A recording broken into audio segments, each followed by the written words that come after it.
What's cracking, everybody? XehrFelrose here, bringing you some Pokemon Go Battle League content. Today's video, we're going to take a look at the new update. Not just regurgitating the news, though, but go a little bit deeper. We're going to be taking a look at the new Pokemon that are getting moves, taking a look at their viability in the new meta, and if any of the other updates even matter. Is this the update that will save PvP? No, it's not. But anyway, let's get into the video here. We're going to go over what we're going to start with here.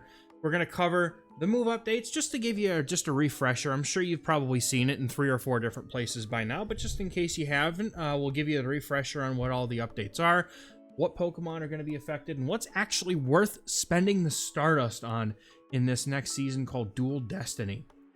So here's basically what we got. We got a section of attack rebalances and move availabilities, and it's a very minor update. We kind of expected it, especially after the complete overhaul the meta got over this last season.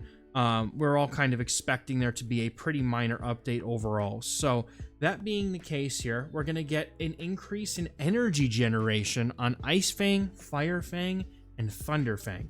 There are not a ton of Pokemon that have these moves that don't already have something better, but there are some Pokemon that will appreciate having either the flexibility of being able to use these now that they'll be somewhat viable. We don't know how much energy they're going to be given, if it's going to be +1 or +2.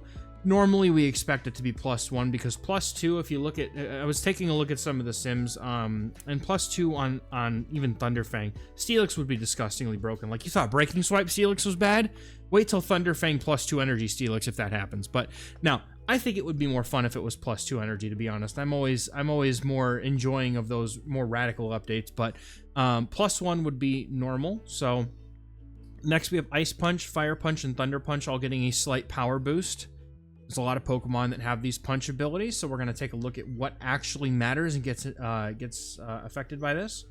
The move Bulldoze is getting a complete rework, going from just a decently hitting high energy move to now being what is expected to be a bait move. It's going to have 45 damage, so it's basically doing almost half the damage it used to do, coming down from a base power of 80 to 45, and its energy cost will decrease. So we're probably looking somewhere in the realm of maybe 40 energy. Maybe it'll be similar to something like Aerial Ace or something, but it'll also have a chance to debuff the opponent's defense. Might also be a good Scorching Sands equivalent, except defense instead of attack. And then the fast move Thunder Shock is getting a slight power bump. It's getting the Fairy Wind and Poison Sting treatment from last season. Its base power is being increased from 3 to 4. So the Pokemon that received new moves in this next season is not very many, but some of them are interesting. And so Dragalge is now going to be able to learn Focus Blast, and that's going to be relevant in the Great and Ultra League. Bibarel, the king himself, has learned Rollout, which is going to be only really in the Great League. Hundo Bibarel only really gets to about 2,000 combat power, so it's really not going to be too often you're going to see one in the Ultra League, which is unfortunate because this thing walls Gator like you wouldn't believe, man. Gliscor can now learn Sand Attack, and that's going to be viable in both the Great and Ultra Leagues. And, oh boy, Starmie, dude.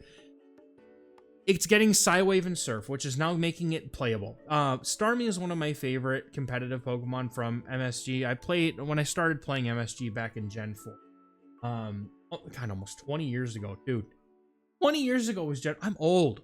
Why? 20 years ago in Gen 4, my first competitive team had a Starmie on it, so I've always had a soft spot for it. But anyway, Dragalge with Focus Blast. You can see the screen. You can see it. What? Who cares? Like, Focus Blast, unfortunately, does absolutely nothing for our buddy Dragalge here, unfortunately. It's really only just giving it another nuke, which it doesn't need. If anything, it would have wanted either a poison type charge move that wasn't so much energy. Maybe they could have reworked, I don't even know if it learned Sludge, but just some sort of poison damage that wasn't locked behind Gunk Shot, I think would have been really good for Dragalge. So either a fast move or a charge move that costs less energy. Dragalge is just basically sad because it's really the only Pokemon in this entire update that didn't really actually get its needle moved anywhere at all. Roll out Bibarel. Now, this I'm excited for.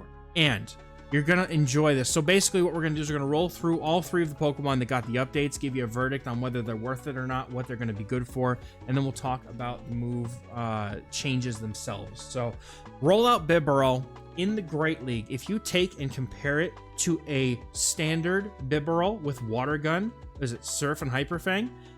This is what we're comparing to. So our Bibarel is going to have Rollout, Hyper Fang, and Surf. And in the Zero Shields in the Great League, you are going to take a loss to Kanto Marowak and Shadow Drapion. The most likely reason for this is that because you don't have that fast move pressure, that Water Gun fast move pressure would just eviscerate a Kanto Marowak, and it probably does just enough to Drapion. But in return for just losing those, you're going to gain Ariados, every version of Clodsire, whether it's got Sludge Bomb or Stone Edge. You're going to gain Dugong. You're going to gain Feraligatr, Shadow. Now, I don't know if the normal, so this is where we're taking a look at the differences between the two. Now, if Bibarel already won against something, it's not going to be showing up on this list. So if you want, you can go to PvPoke and just check out what would Bibarel's stock wins be, I guess, but it doesn't beat a whole lot. So I probably wouldn't have expected it to have non-Shadow Feraligatr, but I could be wrong about that. It's also going to have a win over Licky. In the 1 shield, you lose nothing. Literally, Bibarel just doesn't lose any matchups compared to Water Gun, but it gains Ariados, Azumarill, Dugong, Shadow Drapion, picks that back up, Dunsparce, Shadow Gator, Greninja, Licky, and Talonflame. So all of those things are now just wins that Bibarel gets over the old version with Water Gun. And in the 2 shield, it gets even better, where it's going to be picking up Abomasnow, Azumarill. It's going to get Charjabug, a water type that beats Charjabug. Hello? You're still picking up Clodsire, you're grabbing Dunsparce, Shadow Feraligatr. You're also now picking up Mandibuzz, those super effective rollouts, adding up pretty nicely. And then you're also going to gain a win over the Alolan Sand / Shadow version. Now, if you happen to be wondering about the Shadow, we did look at this as well, because Bibarel can be a Shadow. And so it's going to lose to Annihilate in the Zeros. Apparently, in the Zeros, Water Gun apparently wins. It's probably just it does just enough with the Water Guns to get to the Surf and knock out. But you lose Annihilate anyway. I would imagine you do, because you're a normal type. So that was just an assumption already anyway. But you're gaining Azumarill, Dugong, Dunsparce, Feraligatr, Greninja, Licky with a Shadow. So it looks like the Shadow does slightly better in the Zeros, for example, but I feel like it's probably, like, if you noticed, it's not picking up as many things in the 1 and especially the 2s. So there's a chance that maybe the Shadow is just plain worse. I would say, based on this, you would prefer to have a normal, but Shadow Bibarel, if it already gets a lot of wins in the Great League with Water Gun, and most of those don't show up here, then so be it. But from what I looked at, it didn't have much. So I would say that I would probably look for a normal, which I was supposed to wait a few minutes today, but it's whatever. So in the Zero Shields, like we said, we're gaining Azumarill, Dugong, Dunsparce, Feraligatr, Greninja, and Licky. Those Hyper Fangs do hit pretty hard, especially if you have a Shadow. Now in the 1s, you're not losing any matchups compared to Water Gun, and you're just gaining straight up Abomasnow, Azumarill, Charjabug, Dugong, Feraligatr, Greninja, Kanto Shadow Marowak, Alolan Shadow Sandslash, and Talonflame. So, like, you give it a better fast move, and imagine, like, because Water Gun is really it's sort of like Charm in the way that it's damage focused and not very good with energy. So you're kind of stuck in those very, like, if your opponent resists water, you're kind of screwed. Whereas Rollout gives it a more dynamic ability to do damage, and you get to the Hyper Fang much quicker. It's just a more consistent Pokemon, and it core breaks the Mandibuzz, Clodsire, Feraligatr team that has been literally everywhere this season. So I feel like somebody at Niantic is paying attention and trying to give us a good core breaker for that team. And in the 2s, you're going to be dropping Carbink. You do drop the Shadow Kanto Marowak, which I imagine is probably just a case of Mud Slap down the Bibarel in the 2s. That's probably what that actually comes down to. We're also going to be dropping the Shadow Alolan Sandslash, as it likely gets the Powder Snows and Drill Runs in that it needs, and really you're only doing damage in Surf, so you still have to land 2 moves, where Shadow Alolan Sandslash, if it's got Powder Snow, I bet that Drill Run probably does just enough in the 2. But you're gaining Abomasnow, Azumarill, Feraligatr, Malamar, and Mandibuzz. You're gaining some really interesting wins in the 2 that I think, you're gonna obviously see whether you have a Shadow or not. If you don't have a Shadow, you're not worried about this, but if you're trying to pick between one or the other, I would start with the normal, and then maybe your shadow is a spicier version, so that once you're used to the regular, you can see if you like the shadow better. I think the safer build here, for sure, is going to be, in the Open Great League, you're going to want the normal version of Bibarel if you can only do one, and then just do a shadow later, personally. Now, I don't think that you need to necessarily purify shadow to get return, because Hyper Fang does enough damage to be just fine over return, but I mean, stab return hits pretty hard, so I mean, it's a spicy thing you could try to do. But this thing is absolutely worth the Stardust if you've got one stashed. You know, you've got the Prince Bidoof, the god himself. If you have one saved, it's time to build it. This thing is going to be an incredible meta pick next season, and I can't wait to try it out. Now, strap in, folks. Gliscor is a ride. Now, the reason why Gliscor is going to be... Oop, back. Don't do that to me.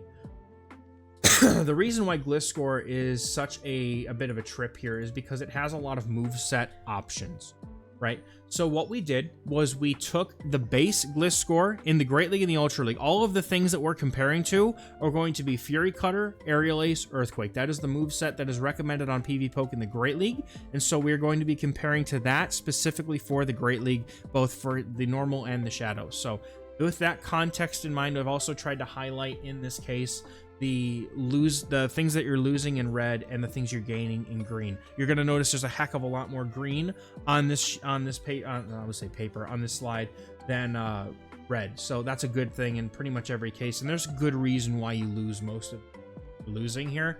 So it really doesn't even necessarily mean you're losing it because you don't have Sand Attack. It might be just because you lose a grass type because you're not running Aerial Ace, things like that. But in the zeros, in the Great League, normal Gliscor, non-shadow, you're going to be gaining a whole lot of little in the no shield situation. You're literally just getting Carbink with the Night Slash Earthquake set. Otherwise, it's all losses in the zeros. So maybe that sounds like a deterrent, and maybe it's not great. But just stick with me for a minute here, because I'm going to enlighten you as to why Gliscor is going to be almost as good as Gligar was in its prime here.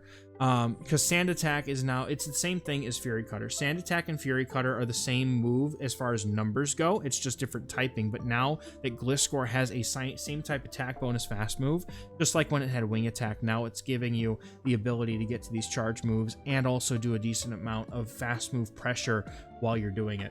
The Night Slash Earthquake variant in the zeros is going to lose Chestnut because everything is resisted and they can just go for Frenzy Plant. So again, that's a sensible loss. Malamar is also going to be gaining a win over you in the zeros, and that is just because you're not doing the double super effective Fury Cutter fast move anymore. You're actually doing Sand Attack, and that's just neutral. And it's probably just not enough to keep up with the Malamar in that case, because it does pace very nicely, especially against Gliscor. You're also losing Superior. Again, for the same reason that you're losing Chestnut, you're going to have a bad time against a lot of grass types, despite being a flyer. So that was the one nice thing that Wing Attack did have over Sand Attack, is that you do better into like the fighters and the grass types. But in this case, you are going to gain Carbink with the Night Slash Earthquake. I'm not really sure how it doesn't also gain it with Aerial Ace Earthquake, but maybe you just get to the Night Slash just in time. After you land the Earthquake. That's probably the best thing I can think of. Now we get into the ones, though, and I think we're going to start getting even better as we go here. Aerial Ace Earthquake, same move set, except with Sand Attack instead of Fury Cutter, is going to just lose Guzzlord. Again, that's because there's no more super effective bug type damage on the fast move, but you're going to be gaining Carbink, Clodsire with Stone Edge, which you already had Sludge Bomb, and Gliscor wins all evens against Sludge Bomb, Earthquake, Clodsire, because it resists everything. Drapion, you Shadow Drapion, even though they're firing off those Aqua Tails, you're able to hit back with that super effective fast move damage. You're going to be also gaining Primeape, and with Aerial Ace, that's pretty much a consistent, because Fury Cutter was resisted by fighters, which made those matchups really difficult. But now you're going to have Sand Attack, which is good neutral pressure into the fighters, which makes it a little bit easier for them to be dealt with when you have Aerial Ace again. And then Night Slash Earthquake, again, is still losing Chestnut and Superior, except now we're trading the Guzzlord for Malamar. And then we are going to be gaining the Carbink, Clodsire, and Cresselia is a pickup for the Night Slash variant as well. And it looks to be that way for pretty much any of the versions with Night Slash. They pick up Cresselia just because it's so spammy and just comes out so quickly, and they're not really doing a whole lot of pressure onto you with Psycho Cuts and Moonblast Grass Knot. Oh boy. And we're also going to pick up the Shadow Drapion. Shadow Drapion, I think, is one of the huge pickups for Gliscor in the Great League, as well as Primeape if you have it with Aerial Ace. Now, in Show 6 tournaments, it's going to be easier for Gliscor to be able to know what move it wants because you can just do a read on the meta. But when you're playing GBL and you're like literally against anything and everything, I think that in general, in Great League, I think that the best version might actually be the Aerial Ace Night Slash variant, personally. Because the Sand Attack does everything you need Earthquake to do with some chip damage from the charge moves. So, 2 shield matchups though. Again, we're comparing to Fury Cutter, Aerial Ace, Earthquake. You just lose Malamar and Superior, and in the 2s you gain so much stuff. You get Annihilate, you get Carbink, you get Clodsire, and obviously that assumes Annihilate doesn't have Ice Punch. You have Drapion, you have Alolan Marowak now. We're picking up Toxapex and keeping Primeape here with Aerial Ace, which is really, really nice. And again, obviously that assumes Primeape is running Close Combat Rage Fist. There's not any... Really, they won't really run Ice Punch too much. But on the Night Slash Earthquake side, we're going to be losing Chestnut, Superior again, and Pangoro this time. So it seems like we just keep trading a Darkin every time. But we're getting Annihilate, Carbink, Clodsires, Cresselias, Drapions. We even get Diggersby with Night Slash Earthquake, which is interesting. And the Alolan Marowak shows up again. I'm assuming that with Alolan Marowak, it just eventually hits you with a Shadow Bone and a Fire Spins do enough. That's the only reason I can think that for it. So as far as the 2 shield matchups go, Aerial Ace, Night Slash, the non-nuke variant, we're losing Malamar, Quagsire, and Superior. So at some point we win the Quagsire with Fury Cutter. It's interesting. Maybe just because it lands an Earthquake, I suppose. It makes sense. We're still getting Annihilate, Carbink, Clodsire, Cresselia, Drapion. We're getting Machamp with this moveset. And we're also still keeping Toxapex, Primeape. So, again, I feel like Aerial Ace Night Slash is the best non-Shadow moveset here. So now, let's go take a look at the Shadow Gliscor that I totally did not just make the same... Oh, did I just make this? Wait a minute. Oh, that was weird. My computer just showed me 2 weird slides. Anyway, Shadow, just forget it. Nothing happened. Nothing. Don't look at the man behind the curtain. Just Shadow Gliscor with Sand Attack, right, in the Great League.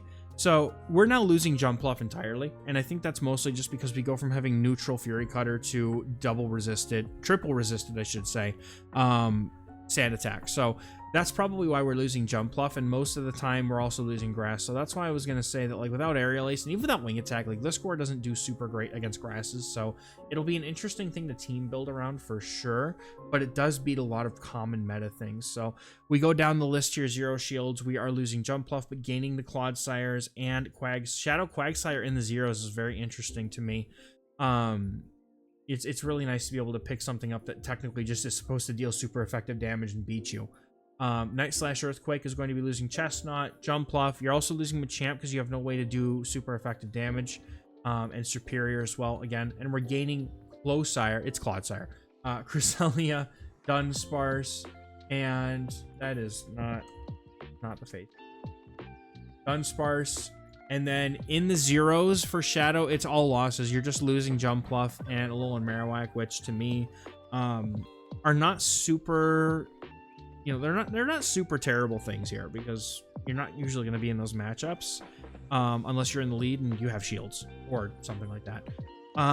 You're still losing Jumpluff, and you lose Jumpluff in pretty much all of these 0 and 1s. And then you're going to have Malamar as well on that list. You have Carbink, Clodsire, and Drapion on your wins list here for Aerial Ace and Earthquake in the 1s. And then in the Night Slash and Earthquake variant, we're losing Chestnut, Jumpluff, Malamar, Pangoro, and Primeape. So quite a few losses there because we don't have Aerial Ace. And then you're going to gain Ariados, Carbink, Clodsire, Cresselia, Guzzlord, Alolan Marowak, the Shadow version, and Wigglytuff. And anytime we can get Wigglytuff, I'm all for that because I hate that thing. Jumpluff, Malamar adds to the list of the double bait moveset, but you're gaining Clodsire, Drapion. You're also getting Machamp and Shadow Alolan Marowak back, which is nice. Now, in the 2s for Shadow Gliscor in the Great League, we're going to be just losing Malamar, and we're gaining Annihilate, Ariados, Carbink, Clodsire, and Alolan Marowak. So, Alolan Marowak really showing up on the odds and ends of this whole thing a few times here. In the Night Slash Earthquake side of things, we're going to be losing Chestnut, Malamar, Pangoro, Superior. Again, nothing new here. This is just a change of the fast move, just causing the matchups to differ. But you're going to be gaining Annihilate, Ariados, Carbink, Feraligatr, Guzzlord, Licky, and Shadow Lone Marowak. And honestly, I see quite a bit more of the things we're gaining in the current meta than the things that we are losing. We're also going to be getting, in the 2 shields with the Aerial Ace Night Slash version, we're going to have Malamar's a loss, but we're getting Annihilate, Gyarados, Clodsire, Gator, and Lone Marowak. A lot of the same things being picked up here, nice and in the Ultra League, I would say that it's not as impactful. I think in the Ultra League more so what Gliscor is doing is it's just doing the things that it does more consistently, right? It has a more reliable source of fast move pressure, and you're probably going to still work with the same now.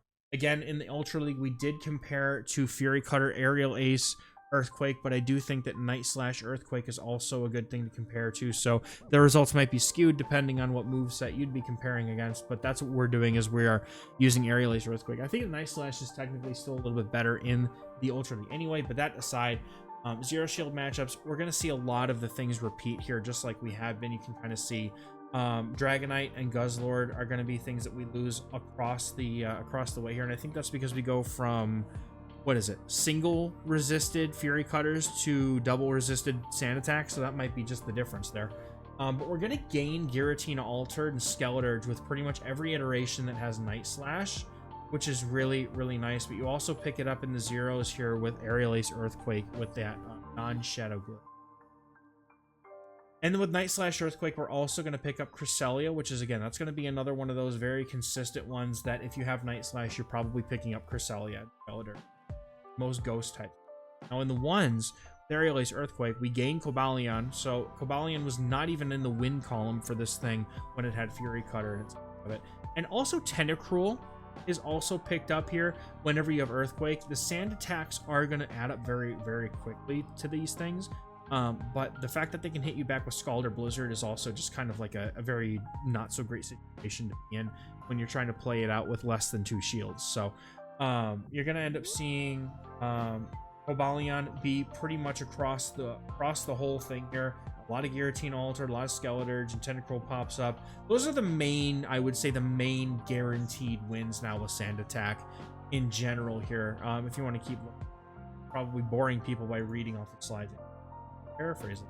But in the next slide here, we're going to be getting a lot of the same things. You know, you're losing Malamar because you're not doing that super effective Fury Cutter. Cresselia also, apparently, with the Shadow, doesn't have the bulk to be able to beat Cresselia consistently in the zeros, even with Night Slash. So we're going to see Giratina remain in the win column. In the 1 shields, again, Malamar and Guzzlord, because you're not dealing that super effective bug type damage, not going to have a whole lot of play against them.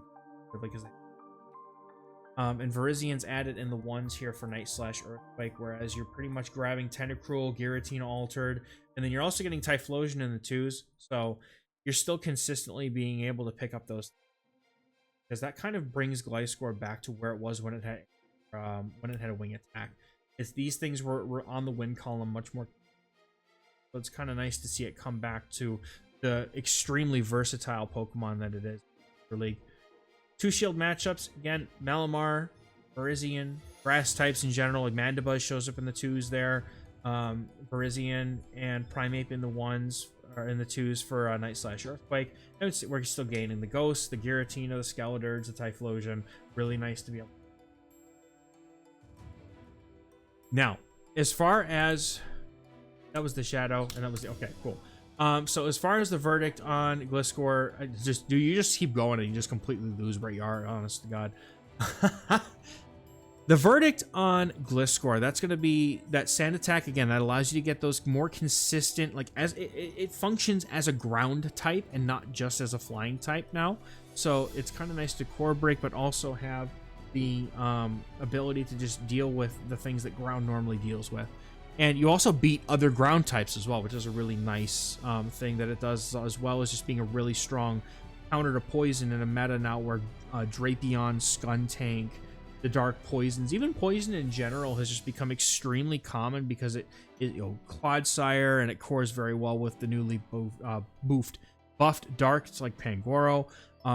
So it's nice to be able to get those. Now, if you're looking at the Open Great League, I would probably say you'd want to go for normal in the Open Great League. It looks more consistent, and because there's less overall bulk, you can get away with that double bait moveset pretty consistently, having the Sand Attack as your fast move.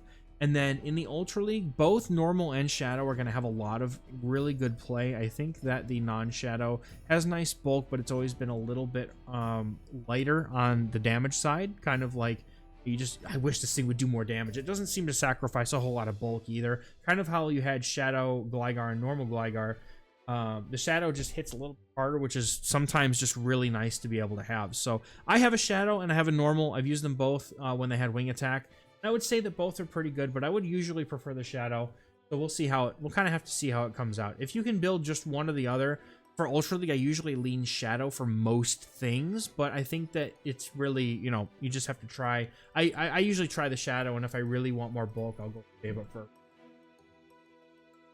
Now, look at all that green. Look at all that green. I wish my bank account looked that green. Starmie getting Psywave and Surf is huge for it. It goes from basically irrelevance. Only when Home Slice Henry busts out his quick attack.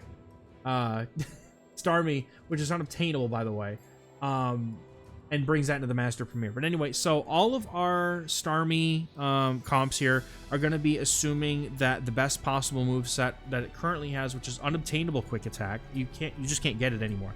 Can't Elite TM, it can't do anything with it. You're also going to have Power Gem and Ice Beam as your charge moves. Those are the best two charge moves it's really got, coverage-wise. So, now that it gets Surf and Psywave, it gets two same type attack bonus ways to do damage, and you can still have that really nice Power Gem coverage, which is really good for dealing with things like Flyers, opposing Ice, things like that.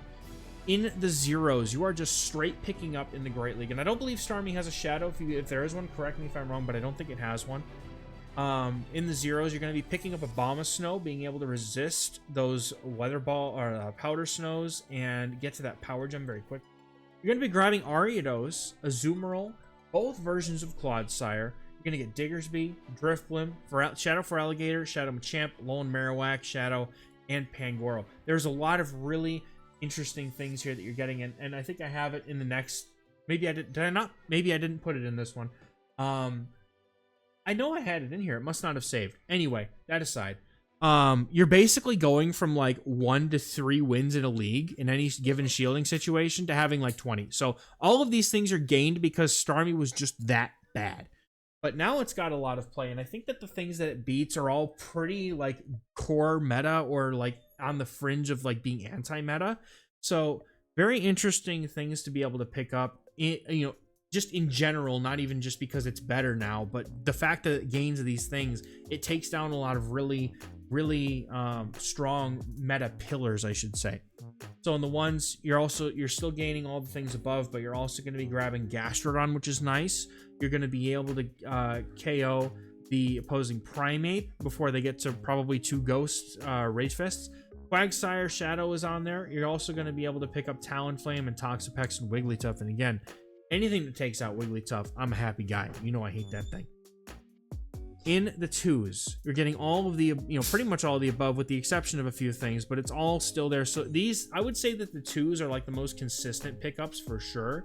And then it gets some nice wins against a lot of the core meta. In the Great League, it's really strong. Now in the Ultra League, poor boy. No, okay, so I put it in this slide, but I thought I put it in the other slide and I must not have. I must have forgotten.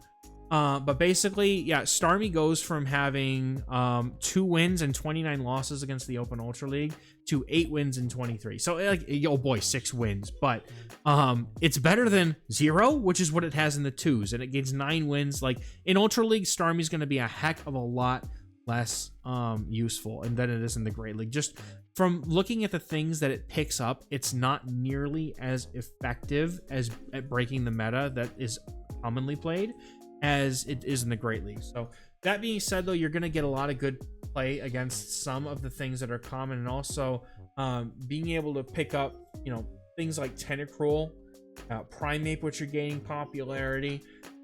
Being able to deal with some of those things are really, really nice. So as far as Starmie, it is, like I said, it's gone from literally unusable to decently playable, and in the Great League, I think it's going to have a very strong potential. I don't think it's a must build in any case. I think you'll be able to get by just fine playing Go Battle League without one at all. But it's probably, you know, going to be one of the more fun Pokemon, especially if you enjoy running something like Malamar. That'll be a lot of fun to run then. And this thing, I think, is going to have a place in maybe some limited metas as well. So we'll have to see what kind of things are on the horizon as far as that is concerned. But in the Great League, I think it's worth building one and having it just to at least have some fun and try it. If not, maybe find a way to work a really good team around it to beat some of this Great League meta. As far as the Ultra League, I would not really bother spending the dust unless it somehow became like #2 on the rankings of a limited cup, which we haven't had in like 4 years. So I don't know about 4 years, probably 2 or 3. But at this point, like, who knows when we're getting those back, so I wouldn't worry too much about it. But that's enough of the Pokemon that actually got buffed. Let's go ahead now and talk about the moves themselves and what's affected by these moves. Now, I don't have a whole, you know, I don't have enough time to put together all the sims and everything of, you know, what's better and by how much better. We'll be able to compare that stuff when PV Poke gets the numbers in after we find out what the actual energy values of the be. But as far as what's affected, these are basically the top, you know, meta, you know, I wouldn't even say top meta, just things that are higher in the rankings and relevant for each of these moves. So for Ice Fang, you're going to be having Feraligatr, Drapion, Arctibax, Hippowdon, Mawile, and Mightyena being on the radar of things that might really benefit from this. And Feraligatr only really gets dragon coverage. That's the only thing that's really getting here. Other than that, maybe grass coverage. So, I mean, maybe you want to run Ice Fang to be able to safe swap it and then have somebody bring in like a Superior and just be like, well, I've screwed up because that's an Ice Fang Feraligatr. Drapion having it, we did have some play with Ice Fang in the Willpower Cup, but in general, you're definitely going to want Poison Sting on Drapion. Arctibax now is going to have an alternative damage route, and this goes for, I think, all of the Arctibax family, so Baxcalibur as well. It's going to have a way to do Ice-type damage, so it's going to have a little bit more moveset flexibility if it knows it wants to do that Ice-type damage. Hippowdon has all the fangs. I still think you're going to want to primarily run Sand Attack unless there's a very specific thing that you're targeting with it. Like if you're in Master Premier and trying to use it to like lure out a Gyarados, right? Like then you want Thunder Fang maybe. But Ultra League, same things here. Arctibax / Baxcalibur. You can XL at Arctibax. It gets to like, I think what, 21, 20, I don't even know, it's 21, 2300, but it's on there. Baxcalibur's on there, I think is what I meant to type there. And then you've got Suicune as well. So it's got Snarl already. And now it's going to also be getting an update to Ice Fang, which is nice for it. It's also kind of maybe relevant now in the Master League because it can do ice type damage pretty consistently, but I don't know. I wouldn't trust it on that. I wouldn't like go build a Suicune because of that. But was it Kalos Avalugg, the original Ice Table, the one that's not from Hisui? Avalugg gets a strict upgrade. Like it was already pretty decent, and now it just gets a strict upgrade. Zamazenta also has access to Ice Fang, and that is going to be something that it might like as an option, as a safe swap if it wants to draw out a flyer as a fighting type or a dragon type. You know, it's just something to like, you know, spice it up. It's got Metal Claw, now it gets an update to Ice Fang. Maybe it'll prefer that because Snarl hasn't been a super great move for it to be relevant. And then for Alligators on the list because it to get up to 3000 combat power. Fire Fang, Hippowdon's on the list again, same deal. Mawile, though, also has access to Fire Fang, and you guys have seen that in a lot of metas where it just gets to fast move through teams. Now it's going to be getting energy while fast moving, and it might actually be a little bit more consistent with that. Arcanine is on here because I love Arcanine. It's one of my favorite Pokemon from Gen 1, period. Probably is my favorite from Gen 1.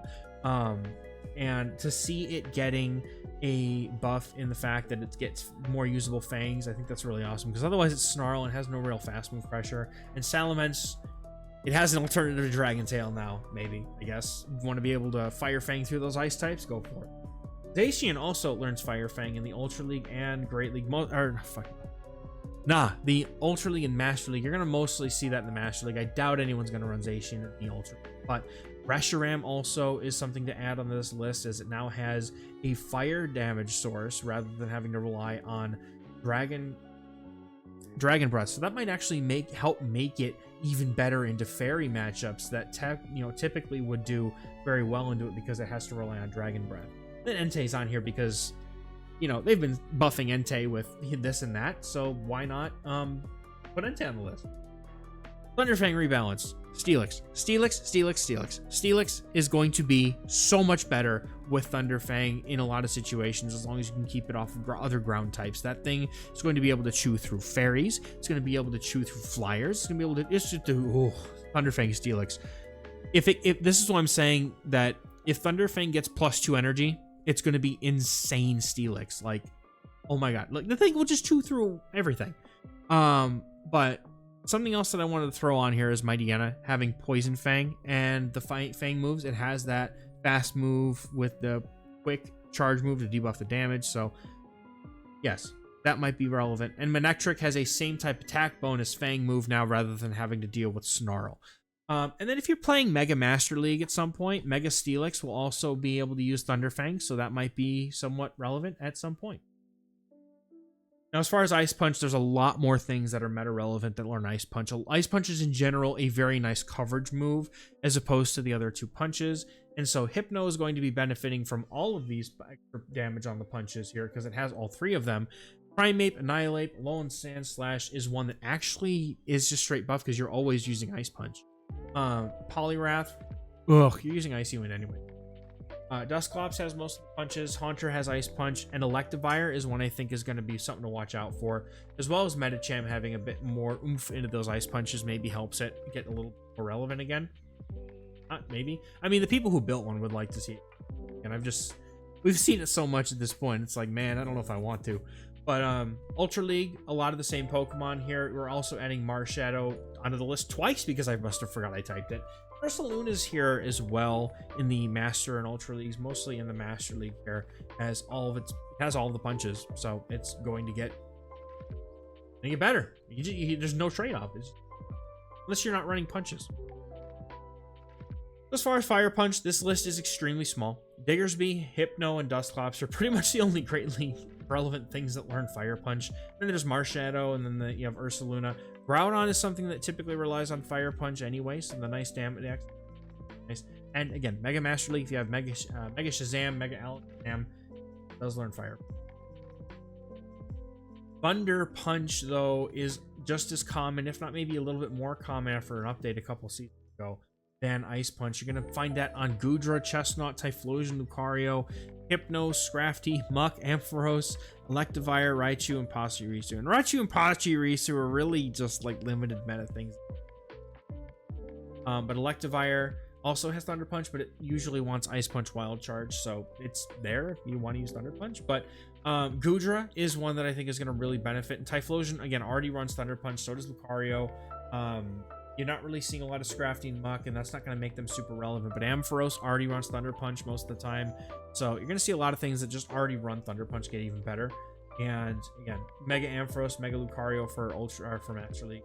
You end up playing at some point. I think they have Mega Master League this week, so maybe. But as far as Bulldoze, so what's Bulldoze getting? So Bulldoze is essentially going to be now a cheaper move, so it'll be 45 damage is what it's supposed to be, and the energy will probably be, you know, you never know the energy values until the game actually updates, but in general it's just gonna be a cheaper move with a chance to debuff the defense of the opponent. So Munchlax is going to be the most highly ranked thing that knows Bulldoze, that cares about it. Bronzong, again, in those, you know, limited metas, maybe it becomes better for Piloswine to run instead of High Horsepower, since that is the only other way it does ground damage in the meta. Credilli doesn't usually use Bulldoze, but it does have it in its moveset. Heliolisk now might actually enjoy having Bulldoze, though, because it actually allows it to go ahead and do just another cheap coverage move rather than having to rely on Grass Knot or Thunderbolt, which it already does Volt Switch, so like, what do you need Thunderbolt?